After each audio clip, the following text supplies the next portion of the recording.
Hey all you cats and chicks out there, welcome back to Control Players Unite. I am your host, Dr. Red. Today we are presenting a rules analysis of the Makani Tran incident and how the Hermeneutic of Charity can help us. First, we're going to define the Hermeneutic of Charity as it is what will guide this analysis. It's also good to learn because it is applicable to all areas of life. Then we will explain in detail what the actual Makani Tran controversy is. Essentially, a Pokémon TCG player was disqualified from a tournament for offending a judge. This explanation is followed by an appraisal of the 2022 tournament rules, comparing it with the judge's words. We do this in conjunction with the 2020 Standards of Conduct, as these two documents would be used against Tran at the time of the incident. We then look briefly at the 2024 inclusion policy alongside the 2023 tournament rules, which would have been revised in light of the controversy, to discover that a phrasing in the 2020 Standards of Conduct are now present in the tournament rules. Finally, we look briefly at the aftermath and conclude. Please note, ladies and gentlemen, this video is not a philosophical treatise. Its purpose is to edify PTCG players so that they can interact with their peers and own thoughts with more care and consideration. I come at this issue from the angle of rules analysis. I have not seen any coverage as per an in-depth treatment of the play Pokemon rules on this topic. And so to begin, we have this thing called a hermeneutic. It comes from the Greek word hermeneutikos, which literally means to interpret or interpretation. So hermeneutics as a field is the theory of interpretation, that is, how we go about interpreting things. Your hermeneutic is essentially the lens by which you come to understand something, and different lenses give you different outcomes. Makani Tran has a lens, the judge in question has a lens, and the Pokemon Company has a lens. You might think of it as different sides to the same story. That's great, Dr. Red, but what exactly is the Hermeneutic of Charity? The Hermeneutic of Charity is also called a charitable interpretation. It's a compassionate response to one's interlocutor or interlocutors, and to do that means to embody several attributes. First, we assume that the speaker is rational, meaning he or she has a point to be made and is not speaking gibberish or making an attempt to fool us somehow. Second, we locate intelligible points in what they say. We listen with compassion, doing our best to understand them and their situation. Next, we find the most logical way of working through what they give us. Then, we consider the strongest possible interpretation. That is to say, we give the person the benefit of the doubt and try to see them in the best light possible. Finally, the Hermeneutic of Charity is an antidote to the strawman fallacy. A fallacy is an incorrect form of reasoning, and more specifically, the strawman fallacy is purposefully misrepresenting a position to make it easier to refute, essentially turning your opponent and his or her argument into a straw man. They're easy to pick apart. The point is, with the charitable interpretation, you want to give the strongest argument possible so you can really see what your opponent is saying in order to better refute them. Fine, Dr. Red, but why do we need this Hermeneutic of Charity? Because it allows us to approach awkward situations with care. We don't jump to conclusions. We analyze things as best we can. It's a buffer that gives a moment to think things over before giving a response or while in the process of formulating one. Here is where the Hermeneutic of Charity can help us. This story about Makani Tran received considerable news attention, including ABC News, Yahoo Singapore, Dextero, Fox News, and esports.gg. They all say the same thing, so I'm going to summarize and then point out a few details with the help of the ABC News story. In case you're curious, CNN.com did not have an article on this event. Makani Tran faced Alex Schemanske in round 6 of the 2023 Charlotte Regionals. He was nervous for not only playing against an established player, but being on stream with the whole world watching, as well as being in a highly competitive environment. Tran explains, "On our way over to the stream area, the judge asked us for our preferred pronouns. I said, he or him or and I paused trying to think of the third pronoun, which ended up being his. As I just stood there looking stupid trying to think of the third pronoun, I felt embarrassed because I was failing to think of a simple word. Due to the nerves and me being embarrassed, I let out a little laugh, just a normal nervous laugh. My response together ended up being, he or him or his," Tran adds. "That's it, that's all I said." "Okay, I just wanted to check to be safe," Tran says that the judge told him. "I go by they, them, so don't be a jerk about it," the judge allegedly added. This phrase, "don't be a jerk," ladies and gentlemen, is key. We will return to it. Now, in a Pokemon tournament of this kind, Each round is best of 3, and at the end of the first game, there is a pause with some confusion that follows. Let's watch. Such a pro level game, right? It was happening so fast that it was really hard to keep up. Yes, absolutely. Okay, so the judge looks but behind that's what the camera. See out of both of these players, the players Makani Tran and Alex stop Schemanske, both shuffling. Players we've seen plenty of times before. That match, it was still back and forth there. Schemanske looks these confused throughout that entire game. So that and then we cut away back to the awesome commentators. to see.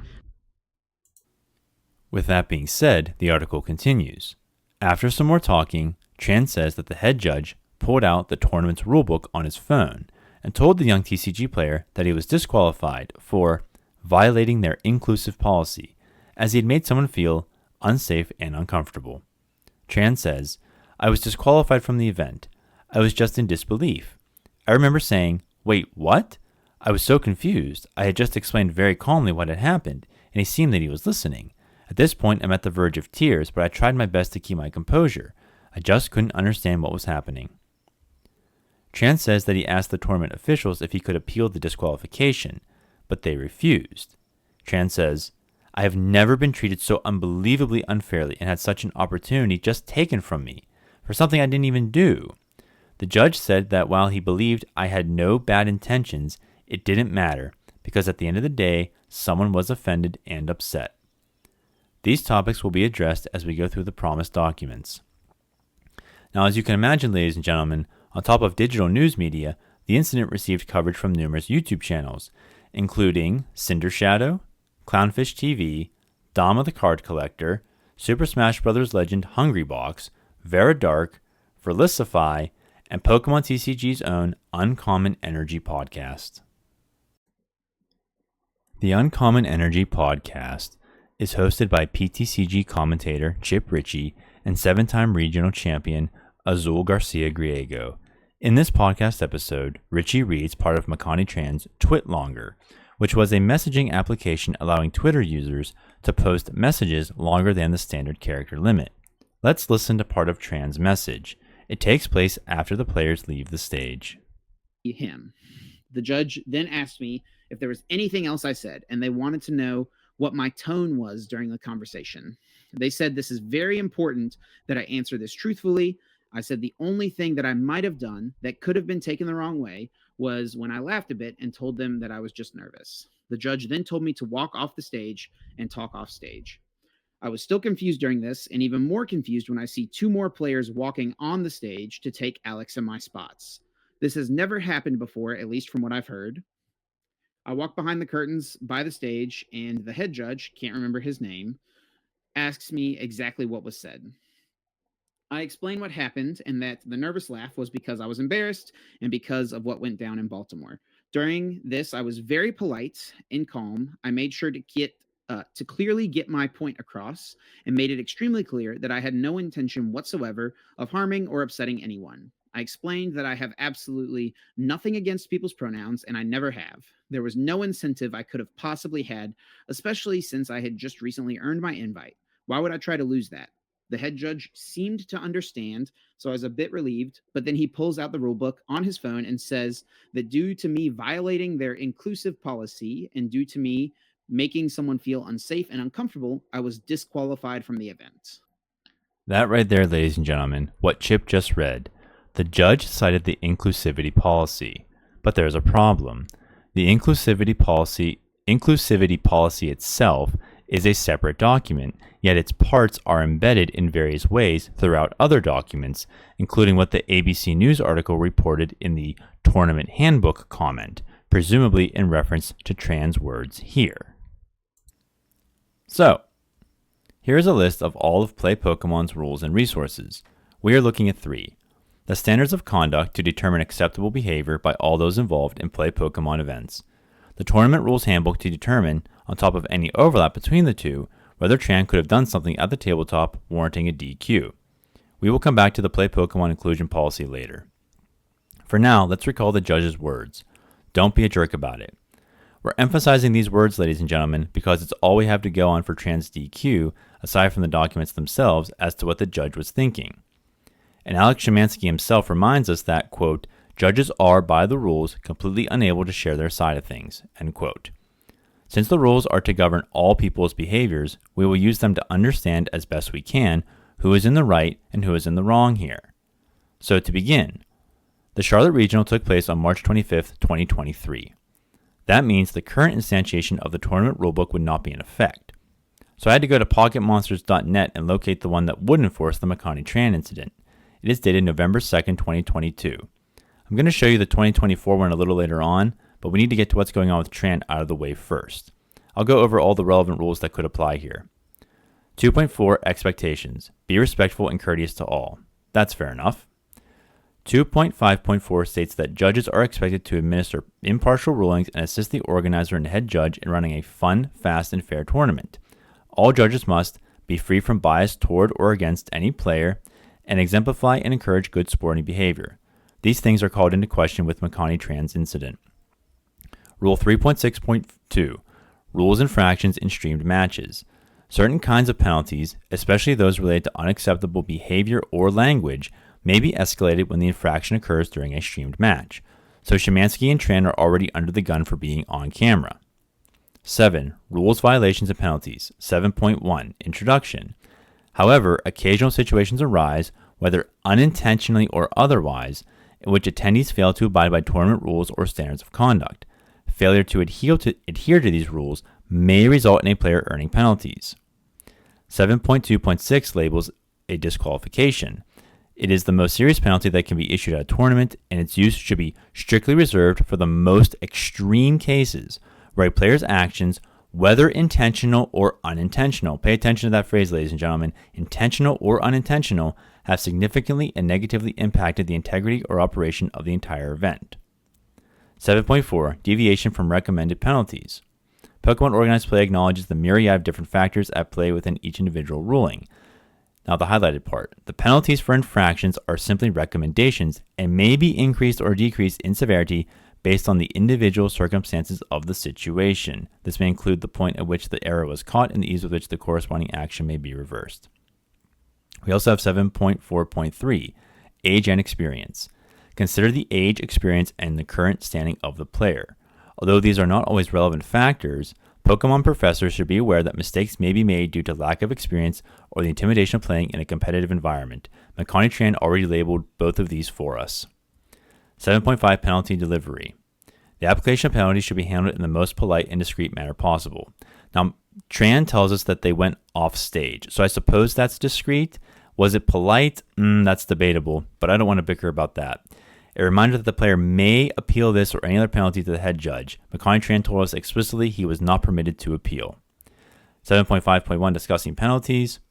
Due to the nature of some infractions, often inevitable, the wider player community will become aware of penalties assessed in some circumstances. It is important, however, that Pokemon professors treat information pertaining to penalties with sensitivity to prevent any undue embarrassment to those involved. That really couldn't be avoided because it was on camera. 7.6.2 Disqualification Reports. In the event of a disqualification, it's the responsibility of the head judge to submit a full and thorough report of the incident to Pokemon Organized Play. Now, we don't have access to that, ladies and gentlemen, because we're not behind the scenes. And the changes that were made to this section in later editions were minor, adding only that the head judge has 14 days to submit said report. Now, I left out an extremely important rule so we can isolate it for examination. We're still on the 2022 rules. Remember what we said about the judge's words? Okay, I just wanted to check to be safe. I go by they, them, so don't be a jerk about it. 7.3.1.2 A.2 Unsporting Conduct. Unsporting conduct infractions are caused when poor personal conduct on behalf of a tournament attendee results in a detraction from the experience of others. Note the major game loss. B. Major unsporting conduct is characterized by behavior that displays a lack of respect or consideration for fair play or the enjoyment of others in attendance. Examples include attempting to distract or intimidate your opponent, refusal to cooperate with tournament policy, etc., etc.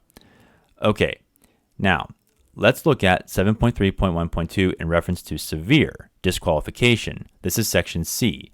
It demonstrates a blatant disregard for the play Pokemon standards of conduct and actively contributes towards the disruption of a safe and family-friendly environment.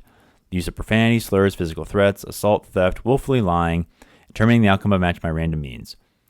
Okay, so being a jerk must fall under severe unsporting conduct that involves the use of profanity, slurs, threats, or insults towards another attendee, or willfully lying to tournament staff, such as during the investigation.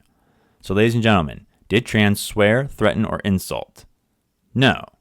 Someone took what he said as an insult somehow, but he didn't actually launch an insult towards anybody. Did he lie? No. So Tran must have been a jerk in some other way, warranting a disqualification. That is to say, he violated the tournament rules in some other fashion. We just don't know what that violation is.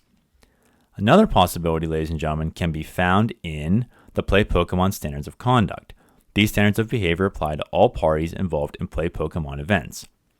Now the thing is, ladies and gentlemen, this date is right when the COVID-19 pandemic hit and in-person competition stopped.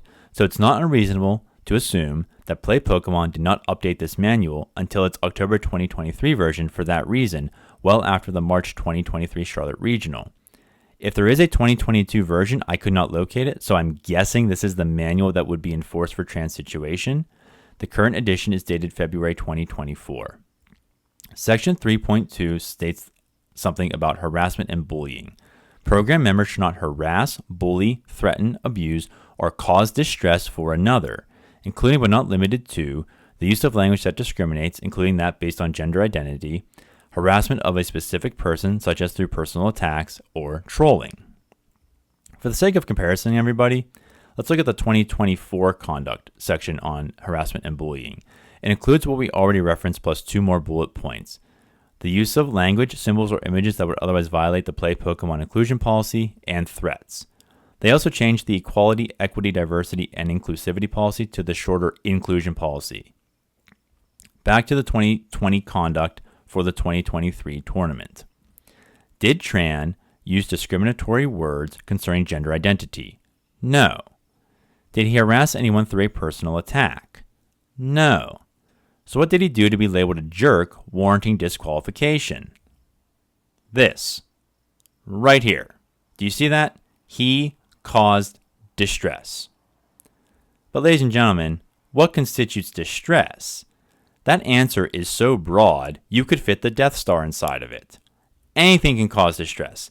Azul Garcia Griego could beat an inexperienced player in 10 minutes or fewer on stream. This player is embarrassed and they argue he caused distress and Azul GG is DQ'd. But do Tran's actions warrant disqualification on the basis of the standards of conduct, including the 2024 inclusion policy on the Play Pokemon website? It states that Pokemon, its agents, sanctioned persons, and entities will not take part in or tolerate discrimination, victimization, harassment, or bullying of any kind on the grounds of age, disability, and gender identity or affirmation transition expression. Okay, so the simple question is, did Tran harass, etc. on the basis of gender identity? No! Absolutely not. Are you nuts? He did nothing of the sort. He didn't even come close.